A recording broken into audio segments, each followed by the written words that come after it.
Horse racing is an amazing sport. It's been a hot minute since we won the Belmont. Saratoga hosted the 2026 Belmont Stakes and Met Mile races.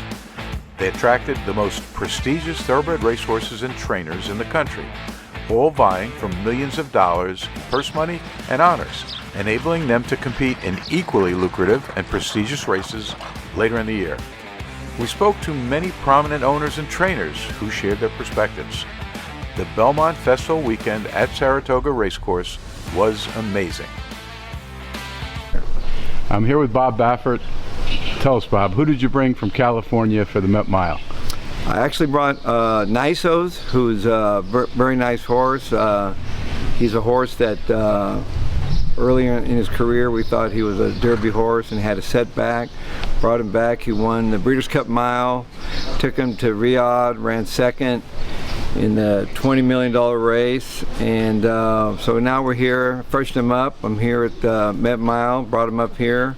It's a very tough field, but you know, the Met Mile is a very important race for stallion careers, and so and it's, to me, it's a monumental race for any trainer if you can win the Met Mile, and especially on Belmont Day when everybody is here watching.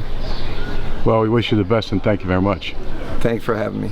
I'm here at Saratoga with Sherry DeVue. She's got the winner from the Kentucky Derby, Golden Tempo. Tell me what you think about the upcoming race, and your horse was a long shot and came in and did extremely well. How's he doing, and what do you think about this upcoming challenge? So Golden Tempo is a horse that continues to improve, and that was a conversation with the ownership group and myself and our team. Just really was rightfully so with what he had done on the track, earned long shot odds, but we, by design, kind of pointed him to the Derby, hoping that he would peak in that race. And coming out of the Derby, he's continuing an upward trajectory as well, just kind of really maturing physically and mentally, and kind of everything's coming together at the right time. I'll be on Golden Tempo in the Belmont Stakes. I think he got a very good shot. He just won the Derby, so hopefully he brings his A game tomorrow. So we got 2 out of 9 horses in the Belmont. We got Power Shift, a maiden winner last time in Kentucky. He's run a couple good races, lost to Emerging Market, first race in Tampa. Todd loves the way he's training. Constitution, definitely will love the mile and a quarter. Ran a great race, breaking his maiden in Churchill. You know, Renegade, first start since you know, what I would call probably the toughest loss of my life with Renegade in the Derby. And you know, not only did he run unbelievable, the ride that Irad had from the one post, and sometimes you get worried about getting bumped by the 2 or the 3 when you get the one post, but we got bumped by the 6, the 5, the 4, the 3, the 2, and Irad just rode the horse incredibly, did everything right. The horse showed incredible courage and got to the lead and got caught at the wire, and training great. Track seems a little speedy right now, to be honest with you, but you know what? He comes home, man, under 12 seconds, and I think we could see something special tomorrow. We're here with trainer Todd Pletcher, and the Belmont's coming up. Right now he's got the favorite, but either way, he's got one of the superstars in the race, Renegade. Tell me a little bit about your preparation for Renegade and what you think, how the race is going to unfold. Well, his preparation's been very good. We shipped him here to Saratoga a few days after the Derby. Settled in well. He's had a good breeze over the Oklahoma track. He'll have one more, and hopefully all systems go for the Belmont. And you have a second horse in the race too? Right now we're planning on running Power Shift, who's an impressive maiden winner at Churchill on Derby Day. He's trained very well, and he'll have another work, likely in company with Renegade. Renegade on the Belmont Stakes is a nice horse, very consistent. Can't wait for tomorrow. We have Antiquarian running in this year's event. Met Mile, you've got Antiquarian. How's he looking? Yeah, Antiquarian's doing really well. Jockey Club Gold Cup winner over the track last year. Had a good comeback race in the Westchester. Set him up hopefully for a peak effort in the Met Mile. And you have a second horse in that race too? Right now we're planning on running Vibe, who's won his last 2 races, doing a mile. Allowance race at Churchill, allowance race at Gulfstream. Very well-bred son of Into Mischief, $3 million yearling, and so he seems like he's starting to round into form. Met Mile, we got a horse, incredibly bred, beautiful horse, out of Into Mischief, and a mare of mine named after my grandmother, Nonna Mia, who she's been a great producer, gave me outwork, who made the Kentucky Derby, won the Wood Memorial. She also produced Nonna Bella, who's out of Stay Thirsty, who's the dam of fierceness and Menti. And this horse's career lost its first races, won 3 in a row, all at a mile. I'm gonna give him a shot. He's won 3 in a row, and you know, Luis is on him, and I think he's gonna run a big race. Hi, my name's Ian McKinley. I work with a lot of the trainers here at Saratoga. My job is to keep these horses as absolutely comfortable as possible. And the more comfortable they are, the more they focus on their job. So blue lines were, that's back right after Big Brown. We're here with Hall of Fame trainer Billy Mott. He's got a horse in the Belmont and a horse in the Met Mile coming up. Tell us why you think you got a shot with each one of these horses. Well, we're coming out of the Derby with Chief Wallaby, and he ran a good 4th in that race, and that was only the 4th race of his career. So, you know, he's gotten a little bit more experience. He's had a little time, and he seems to be training well coming into the Belmont. He's doing well on the track. He looks good at the barn. He seems sound and healthy, and just off of his race in the Kentucky Derby, which was a good 4th, he finished up well. Looks like he could have a chance here in the Belmont. In the Belmont, he looks very good. Chief Wallaby, he's been training very well since the Derby too. It's another horse we're hoping for another step up. Knightsbridge, we were a little disappointed in his race at Churchill Downs. He was coming off of a 4 win in a row streak, and some very impressive wins down in Florida, and we ran it in Kentucky in that particular stake, in the Churchill Downs Stakes, and he was very disappointing. I mean, he didn't show much through the stretch. He was in good position early in the race, turned for home in good position, but didn't finish up like we expected, and we feel he's a lot better than that. So we're going to give him another chance in the Met Mile. Starting with the Met Mile, we got Knightsbridge. We had to definitely scratch his last race. I don't think he was one of those races where the horse just never fire. He didn't show his ability. Here with Brad Coxon for the big race, both the Belmont and the Met Mile. Just tell me your update on Commandment for the Belmont and Sweaty Crown for the Met Mile. Both shipped from Churchill Sunday evening, arrived on Monday morning. Both made it up here in good order. They had big works this past week at Churchill, so I expect big efforts out of them. Obviously, at that level you got to have some racing luck, and but in regards to the horses, their fitness is where it needs to be, and physically they look great, so I think we're in good spots with both of them. Met Mile, I'm riding Saudi Crown. First time I'm gonna be on him. Exciting. He's a really nice horse. Been running against best of the best in the division so far. And we're here with Superstar trainer Chad Brown, and he's got 3 horses coming up in the Belmont. Just give me a quick summation of what your shots are with these 3 horses. Who you got? Emerging Markets coming out of the Kentucky Derby. He's training really well. He had his final work today, and this morning, and it went really well. So I'm optimistic he'll run well in the Belmont. And then down at Belmont this morning, I have a Tino working with Growth Equity. And they just completed their final work, and I heard it went well. They're going to ship up here tomorrow, and 2 horses that seem to be a little bit late bloomers coming around and deserve a shot in the race. I'm here with Doug O'Neill in from California, sort of like last year. Doug, tell me about the horse that you brought for the Belmont. Yeah, thank you, Doc. We got Vitruvian Man, who's a homebred son of Vito Rossi, doing really well. His last race, he ran 3rd in the Sandia Derby. Had a few little steering issues that I think we've corrected, and Antonio Fresu's in from California to ride him again. And he's an outsider, but we're optimistic he can, like last year, get lucky and try to win a big race on Belmont Day.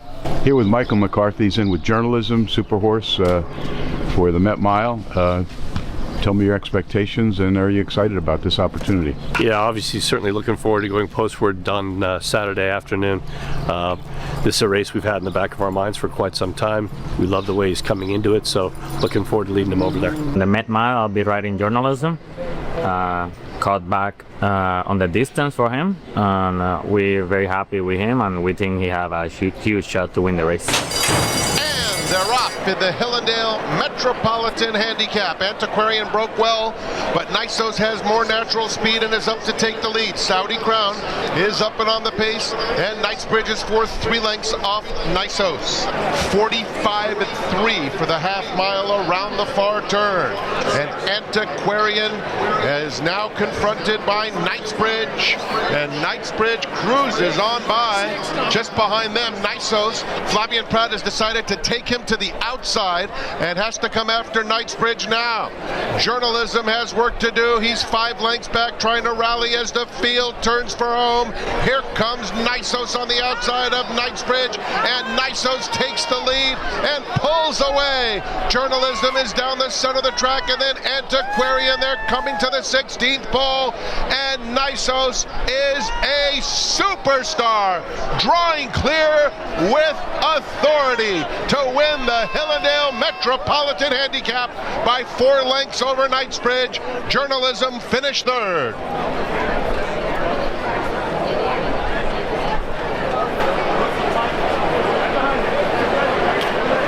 Give me a 10 second, the best to ever do it right here, baby. All right. Yes, sir. How you feeling? 10 second. Oh, good, huh? Thank you. Oh, good. And thank you for the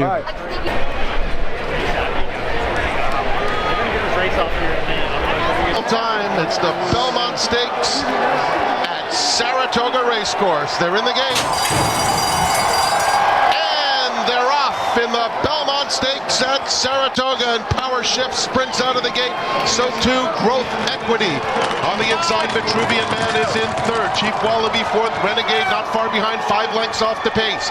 Emerging Market inches up on the outside of Commandment. Otinho is second to last, and Golden Tempo once again takes his place at the back of the field. Power Shift will set the tempo, leads the way into the clubhouse turn by 3/4 of a length. The opening quarter went in a very moderate 23 4/5 seconds. It's another 2 lengths back.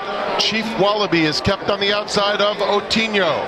Then comes Renegade and Commandment stride for stride, and Jose Ortiz takes the Kentucky Derby winner, Golden Tempo, onto the rail, and he's 12 lengths off the pace.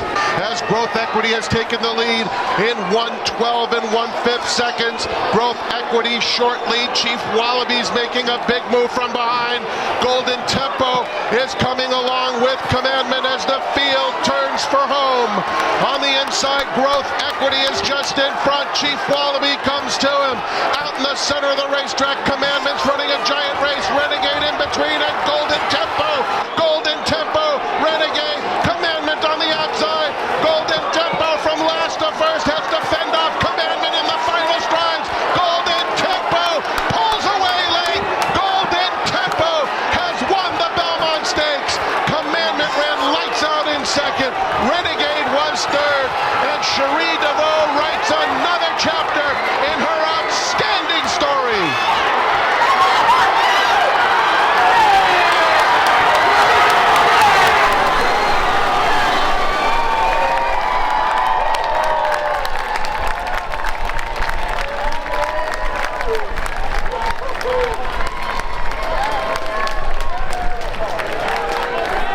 From your perspective, Jose.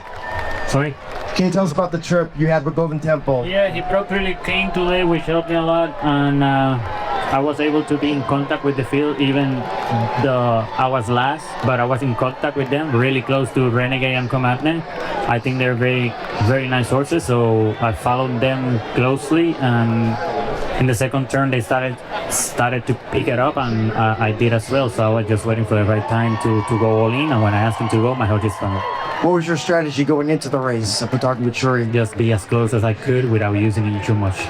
In the last quarter stretch, when Commandment was right there, did you feel like you had enough Golden Temple to keep on and go ahead? Yeah, Commandant kept coming in the outside, but every time he get closer to him, I felt like my horse gave me another gear. So I knew we just keeping straight and get silly and getting to an inquiry or something. I knew my horse was responding well to when he felt the other horse outside him, and I knew around the ankle that he wasn't gonna go back. And did you feel that he made a move forward coming from the Derby and that victory to today's performance? A lot of people thought his win on the Derby was based on the speed early on, and they thought he just wasn't good enough based on his number, came back a bit slow, but I'm glad, I'm happy we came back today and win.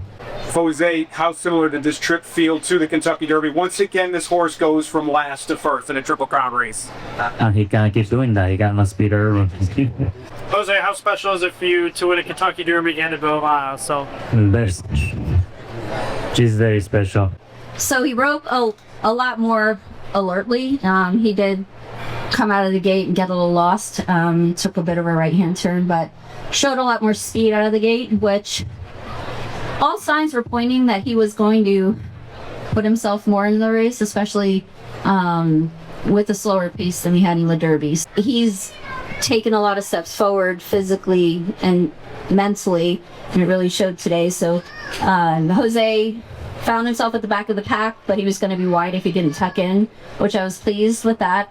And Jose just rode him super confidently. He knew he had a lot of horse under him. And at the top of the stretch, he had him in a position to make that run, and Golden Tempo did the rest. We felt the best horse won the Kentucky Derby, and just solidified that today. It's been a hot minute since we won the Belmont. 40 years, but what my great-grandmother, grandfather, and father felt that Ogden and I and the Violas got to rewards from. He's a phenomenal horse. Golden Tempo is a horse that wants the distance, the 1.25 miles. He thrives at it. So if nothing, he always has that in his toolbox for being effective in these types of races. How does this equate to your world, the horses in the hockey? I mean, if you had to put this in perspective, is it equally exciting? In their own ways, they're indescribable. They're out-of-body experiences. They're surreal. In both sports, feel the fans rooting for your horse. That's a feeling you can't describe. I think there's no sport in the world like horse racing. Horse racing is an amazing sport.